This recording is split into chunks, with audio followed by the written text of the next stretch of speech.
My name is Mia. For the past 28 years, I have believed in and acted according to the theory of inherent goodness. I usually believe that mutual understanding can be achieved through open-hearted dialogue with people, and I have indeed built relationships that way. However, I have met someone I cannot fully understand for the first time. This person is my brother's fiancée, which I had never imagined. On the day my brother invited her home, our entire family, including myself, was thrilled from early in the morning.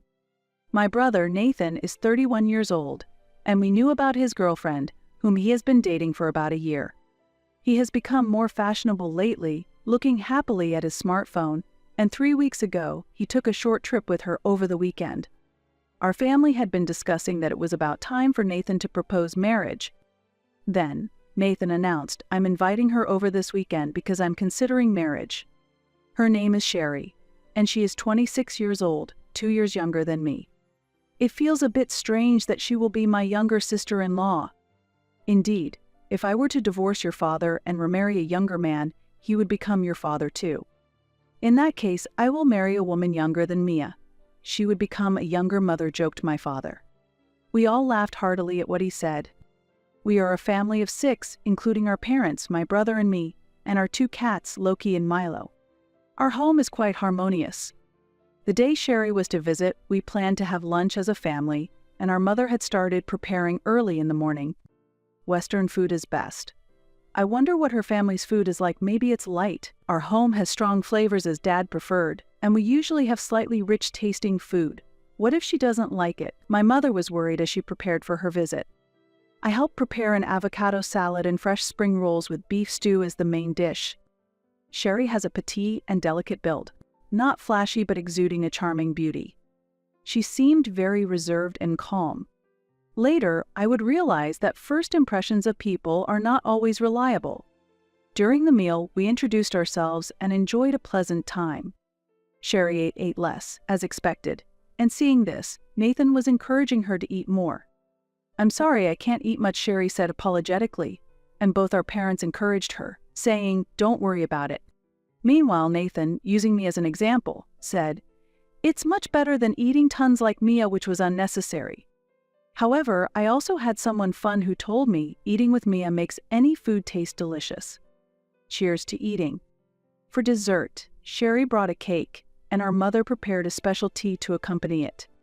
"Nathan, you are tall like your dad. Your dad is also tall and charming." "My father has completely become an old man," Sherry said, making my father blush a bit.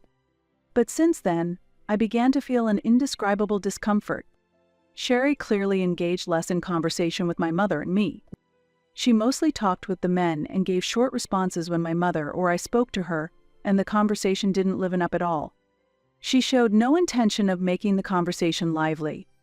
"Excuse me, may I use the bathroom?" Sherry asked as she stood up, and my mother quickly replied, "Of course, Mia will show you the way." Our house isn't very large, but we usually guide people this way to hide miscellaneous items and luggage in the hallway. "Which university did you graduate from, Mia?" Sherry asked as we left the living room. "Actually, I didn't go to college. I wasn't good at studying," I answered. "Is it normal to be interested in the educational background of your future sister-in-law? Maybe I should ask Nathan later." Then she said, "Oh, is that so? Nathan mentioned that you're unemployed. Nathan, have you been portraying me as someone who stays at home unemployed?" "Actually, I am a somewhat renowned plush toy maker. I create plush toys modeled after past pets and imaginary creatures. Actually, I make plush toys at home." "Sherry, do you have a favorite animal? If you request one, I'll make it and give it to you as a gift." I thought I had done my best to be hospitable, but she politely declined me with a smile. "I'm not very fond of plush toys or dolls, and I don't really like animals either, so I'll have to decline." As I stood in a daze in front of the bathroom, Sherry opened the door and went inside. What just happened? I felt as if my existence had been completely negated. I went back to the living room and complained to my brother. "Does Sherry dislike animals? She said she hates plush toys. When I tried to give her a present, she declined." "Is that so? I also gave her a plush toy once and she cried saying she was sorry, but she was not good with it. As a result, I ended up buying a necklace," Nathan said with a wry smile. Please wait. Was she hoping for jewelry from the beginning? Is it narrow-minded of me to suspect such a thing? Actually, it's not that she hates animals, but she has allergies to dogs and cats. Since we have Loki and Milo, she thought it would be difficult to live together. We were going to discuss that today, Nathan explained. Both our parents were surprised but showed understanding, saying, if that's the situation, there's nothing we can do, and Loki and Milo are family, so we can't just kick them out. Still, I had my doubts about her allergy. Sure, there are people with animal allergies, but maybe it was just an excuse to avoid living with her mother-in-law and sister-in-law. Is there really an allergy to plush toys? Are there people who react allergically to that? It is clear that my gift was rejected. When Sherry came back from the bathroom, my father had started asking about how they met. She works at the front desk of a client company, Nathan began, revealing that Sherry was known among his colleagues as the cute petite bright woman at the reception. Nathan himself works for a large corporation. Simply put, he is an elite. Once, a not-so-petite woman from another front desk invited her to a joint company mixer. I'm actually not good at mixers, Sherry said with a troubled expression. But thanks to that, I got to know Nathan better, so I'm glad I participated, she said, looking up at my brother. Oh, my pathetic brother. Completely smitten, his head is in the clouds. My father was also completely smitten, saying, please look after my son, and suggesting to me, Mia, you should try to be a bit more ladylike like Sherry. That is really none of their business. After Sherry left, my mother, who was cleaning up, said, I wonder if she didn't like the food. She didn't say anything about it and didn't eat much. I was also concerned about that. While helping, I quietly asked my mother. Ultimately, she only talked with Nathan and Dad and hardly interacted with us, right? Oh, now that you mention it, I think you're right. I always saw her smiling, so I missed it, my mother said, not yet having negative feelings towards her. I discussed all these events later with my boyfriend, Keith. Yeah, there are women like that. Popular with men but have few female friends, and if they do have friends, they only use them to stand out. Keith expressed negative feelings towards Sherry. Do you think so too? That's troubling. To think she will be my brother's wife and my sister-in-law in the future, I felt very heavy-hearted. Keith is 34 years old and owns several cafes and stores, and his unique store designs often make a splash on social media. He asked me to place the plush toys I made in his stores, and that's how we became close. He is interested in mythical creatures like Cerberus and dragons, and other bizarre creatures he comes up with. These plush toys have been lined up in his stores, creating a buzz, and my reputation in the area has greatly improved. I'd also like to meet them. Next time your brother and his girlfriend come over, can I join too? Keith suggested. He is clearly enjoying this. Hey, think about it. How about using my store for the after party? He suggested. The venue is spacious and serves not only coffee but also alcohol and various dishes, so it might actually be a good choice. It would make a perfect excuse to introduce Sherry to Keith. For that purpose, I planned a day filled with various elements, inviting my brother and Sherry to use the place as a venue for the after party, and introducing my boyfriend Keith. Sherry's reaction was truly noteworthy. She was surprised by the flashy and eye-catching interior of the shop, and showed great interest upon learning that it was popular on social media. I'm surprised Mia has such a wonderful boyfriend, she commented to Keith, and when she learned about his other stores, she looked at me a bit enviously. I felt a bit smug inside. My clueless brother didn't notice the women's strategic moves at all, and exclaimed, Mia, I thought you were shut in. But when did you get such an amazing boyfriend? And told Keith to take good care of my sister. I'm not shut in, though. In the end, we were turned down from using that place for the after party because it was a bit far from the wedding venue and the decor was too eccentric, which might not appeal to the older guests. It was just an excuse, so no problem. But maybe Sherry wanted to divert attention from us if she actually were to be a patron at my boyfriend's store. Yeah, really. It's better not to get too close to that girl. If you talk bad about her to Nathan, I think you would be the one blamed, Keith told me, leaving me suspicious. Would my brother believe the words of a new girlfriend over his sister of 28 years? The first family meeting was held. Sherry chose a rather sophisticated French restaurant. To be honest, both my mother and I have little experience with French cuisine. Sherry glanced at us disdainfully as we clumsily handled the knife and fork, unfamiliar with the manners. And the men were completely oblivious to it. The usual pattern. It was clear that Sherry's father doted on his daughter, and although her mother had a very humble and kind demeanor, similar to Sherry, I was surprised to see that she almost ignored her own mother. Living with a doting father and a daughter who scorns her seems very difficult. My mother also commented that, poor mother. Mom, I don't think this marriage is good, I bravely told her. That's true. I also feel there are some problems with Sherry, she replied. The problem is that the men don't notice it at all. Hey Nathan, does Sherry have any female friends? What's up all of a sudden? Yes, she does. Like that not-so-tall receptionist girl, she's supposed to be her friend. From his wording, it felt like Sherry considered herself superior to that girl. Sherry only talks to you, Dad, and even Keith, always ignoring us, the ladies in the family. What are you talking about? That's not true. Sherry is not like that. Please stop acting like a jealous sister-in-law from now on. No matter how much I conveyed it, my brother thought I was just being jealous. Wedding preparations were going smoothly, and Sherry had already quit her job to focus on them. My brother said, I'm sorry to leave everything to Sherry, but I felt that she wanted to control the wedding exactly as she wished. There was nothing I could do, and the wedding day was approaching. Then that phone call came. The night before the wedding, I received an unexpected direct call from Sherry on my mobile phone. I hadn't given her my contact information, so Nathan must have passed it on to her. Hello, Mia. Regarding tomorrow's ceremony and reception, it is dishonorable for the family to have an unemployed person who can't contribute financially to attend. Please refrain from coming if you're poor. We have not prepared a seat for you. I was at a loss for words at her unexpected request. What was she thinking? I was looking forward to attending and felt more surprise than anger, and the call ended without me being able to respond. Mom, Sherry just told me on the phone not to invite me to the ceremony. What? What does that mean? Then I contacted Nathan.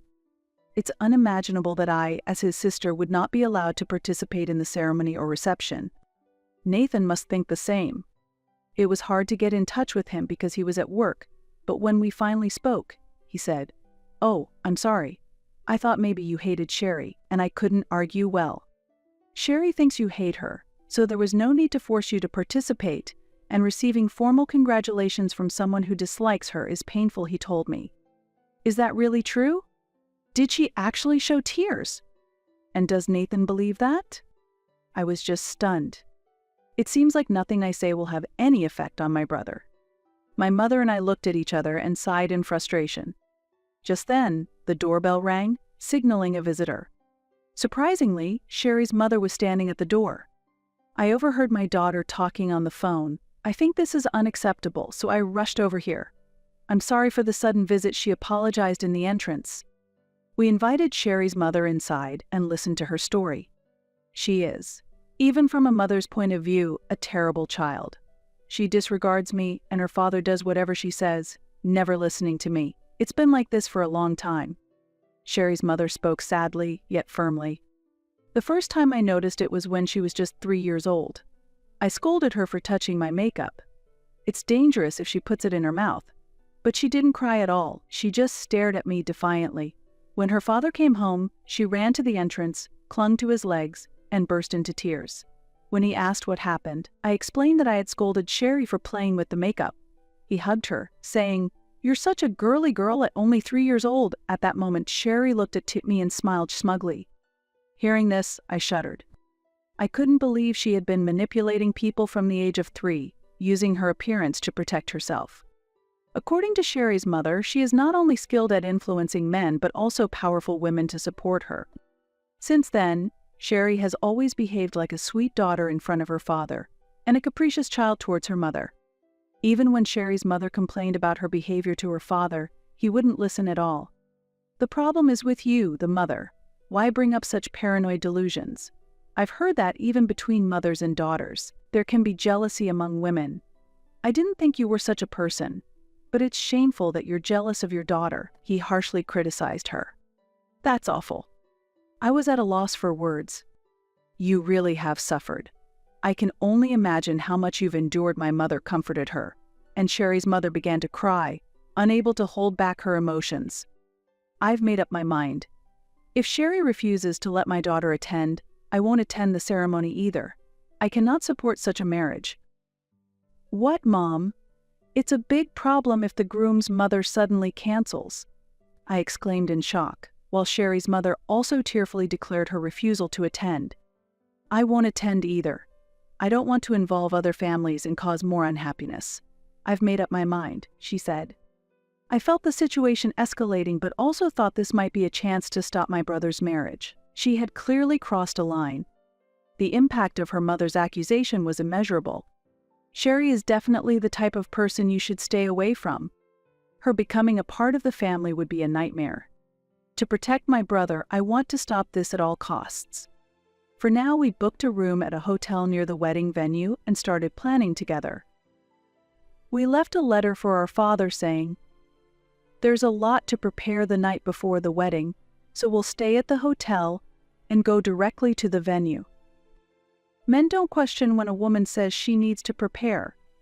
Especially Dad, my mother said. In the end, we decided to inform only my brother beforehand about the situation. The phone call from Sherry to me, her mother's supportive testimony, and our 3 women opposing this marriage. So we've decided not to attend tomorrow's wedding. It's not because of an accident or a crime, so please don't contact the police. You should think carefully too, my mother firmly said, and hung up the phone without hearing my brother's objections. Then, the 3 of us refused all contact from my brother and father. Somehow, I'm excited about this serious plan we're working on. Sherry's mother seemed to be especially enjoying herself. Then, the day of the wedding arrived. When we reached the venue, Dad and Nathan immediately came over to us. "Where have you been? How could you make us worry like this?" That was an understandable reaction, especially since it would indeed be a problem if my mother was absent. Apparently, the car broke down on the way, and Nathan had been using that as an excuse. The venue was nearly full, and the bride and groom were about to enter. "Dad, did you notice that there is no seat for me? I couldn't find my name in the family seating area. Sherry called yesterday and said that an unemployed poor person would be a disgrace to the family, so she told me not to come. In fact, she never intended to prepare a seat for me." While my father was shocked, Sherry's father exclaimed, "Nonsense. My daughter would never say such a thing." "But it's true. I heard that phone call." Sherry's mother corroborated. An attendant approached and asked, "Is there a problem?" "Actually, I'm the groom's sister, and it seems there is no seat prepared for me." The attendant looked incredulous. "I don't need a meal, just a chair at least," I requested, and they added a chair to the family seating area. When the bride and groom entered, Sherry could not hide her surprise upon seeing my mother and me sitting in the family area. She looked like she wanted to say something but held back. Once the bride and groom were seated, we also stood up and borrowed the microphone from the event host. "I am the groom's mother. Thank you very much for attending this wedding despite your busy schedules. I am the bride's mother. Please forgive this sudden address." And then it was my turn to speak. "I am the groom's sister, and I cannot support this marriage today." My statement caused a momentary silence in the venue, followed by a murmur spreading through the crowd. Yesterday, Sherry called me directly and said, "Don't attend because an unemployed, poor person is a disgrace to the family. In fact, I am neither unemployed nor poor." But my brother sided with Sherry and did not support me. After this testimony, Sherry's mother continued, "I'm sorry, but Sherry has been skilled at manipulating men and looking down on women since she was little. Her father always obeys her words. No matter how much I appealed, I was always the one blamed." Then my mother concluded, "We do not wish for such a woman to be our son's spouse." I can't believe it. "Why would you say such things, Mom? Just because Mia and her mother-in-law dislike me? This is too much," Sherry said tearfully. The men in the venue immediately sympathized with her tears at the bride and groom's table. The atmosphere in the venue became tumultuous, and it seemed to be turning against us. However, there were people who broke this situation. 3 women seated at Sherry's friend's table stood up and began to testify about Sherry's past behaviors and words. One took the microphone and said, "We understand this story well." She continued, explaining that Sherry behaves entirely differently in front of men and women. She quickly grasps the situation and acts accordingly, skilled at maneuvering. Men are misled by her appearance and attitude, feeling the need to protect her, and women who criticize her are quickly vilified. She is adept at finding others' weaknesses and using them to manipulate people to her will. It seemed that these women had also been quite dissatisfied with how they had been treated by Sherry. Taking this opportunity, they began to accuse her one after another. Finally, one said, "Thank you for providing us with this platform to confess. The friends gathered here did not originally want to participate. The reality is that the men do not understand the truth. We want to show that people are not just their appearances." Sherry and her father's faces were filled with astonishment. The venue erupted into chaos. At that moment, Nathan began speaking with a solemn expression. "Thank you all for coming today. However, unfortunately, I have decided to call off this marriage." Looking back, my sister had sensed the truth early on. I was too caught up in my own perceptions to listen to her. Thinking calmly, marrying a woman who wouldn't even provide a seat for my sister is inappropriate. The aftermath was extremely challenging. We returned the gifts to the guests and negotiated cancellation fees with the venue. During this time, Sherry pleaded tearfully, "Everyone is trying to bring me down. This treatment shouldn't be allowed." It seems that only Sherry's father truly believed her tears. Since this incident, Nathan has developed significant doubts about trusting women. It's not surprising. I tried to encourage him by saying, "It's good that you were only planning to register your marriage later." And since we talked directly at the venue, we avoided the trouble of explaining individually, but it wasn't very comforting. Stepping back from Sherry, Nathan seemed to have sensed something too. "Next time I date someone, I'll listen to both your advice and Mom's," he said with a wry smile. As a result, the cancellation fees were split in half. Sherry and her father were displeased with this decision, but Sherry's mother pushed it through decisively. Afterward, Sherry's mother decided to divorce her husband and left the house. She now seems brighter and freer. Since then, she and my mother have bonded and have become good friends, visiting each other frequently. Sherry, having caused a major scandal, is shunned by former acquaintances and remains reclusive, unable to return to work. Her father still dotes on her, but they live in a deteriorating home, unable to do much. Will he only realize the importance of a wife or mother after losing them? Or is his anger over the ruined wedding stronger? "Hey, that was tough, huh? By the way, Mia, are you interested in having your own studio?" Keith made this proposal after the busy days had settled down. "Your plush toys are very popular. I was thinking maybe we could increase the production a bit. I provide the funds, so how about hiring some staff and opening an official workshop?" It was an attractive proposal, but I argued that I couldn't rely too much on him for everything. Then, he casually said, "Investing in a future wife is natural," and proposed to me. If it's okay to skip a wedding ceremony and reception. That reception we experienced has become a slightly bitter memory. Keith, smiling, then suggested, "How about we have a small party at my store instead?" While I feel a bit sorry for my brother, I'm cherishing my own happiness.